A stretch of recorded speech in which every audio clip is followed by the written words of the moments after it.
Hello everyone. First of all, I had no idea that there were so many different urban legends that existed today.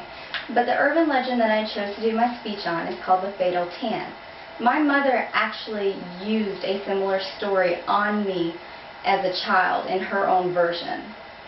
Now, according to About.com, the Fatal Tan story goes that a young bride, or a young soon-to-be bride, decided that she just was not tan enough for the day of her wedding. She decided that she would look so much more stunning in her white dress if she had a darker tan. She went to her local tanning salon and signed up and tanned for as long as they would allow her to. She decided that this just was not going to work for her. She would never get tan enough for the day of her wedding at this rate. So she did what I like to call tanning bed hopping. She signed up to as many as she could around town. She was tanning up to 4 times a day, which normal tanning bed sessions run from anywhere from 20 to 30 minutes, depending on where you're at. So that's almost 2 hours a day in a tanning bed. She did this and continued this pattern for almost 4 days. Now, the story claims that she was found dead on the day of her wedding and that she had cooked her internal organs from so much tanning bed exposure or UV ray exposure.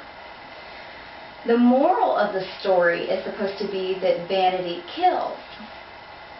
Now, my parents were huge believers in natural beauty and that you should just accept and enjoy what God gave you. They didn't really believe in makeup or dyeing your hair or anything of this nature.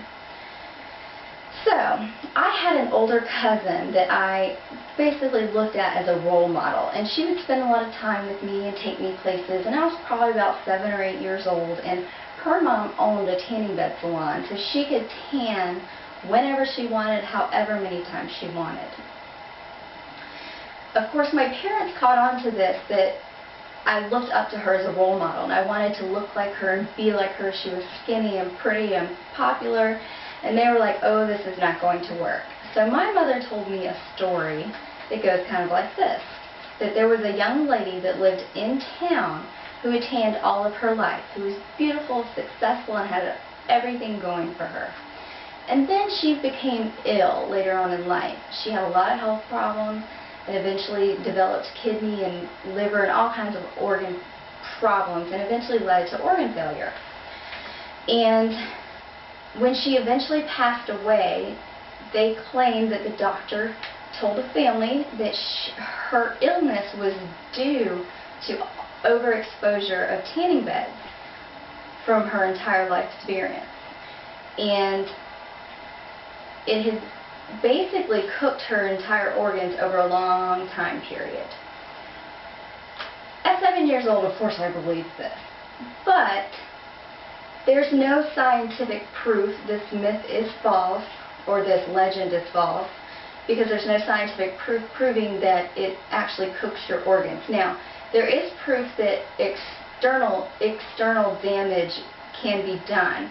I spoke with a young lady named Barbara at Club Sun, and overexposure, if you were to do, as this young lady did, tanning bed hopped, you can risk burning your skin really bad, skin damage at a young age, wrinkling really bad, or skin cancer later on down the road if you overexpose yourself to UV rays. I do believe and agree with the moral of this story that vanity kills, but no, this legend is not true, it is false. Thank you.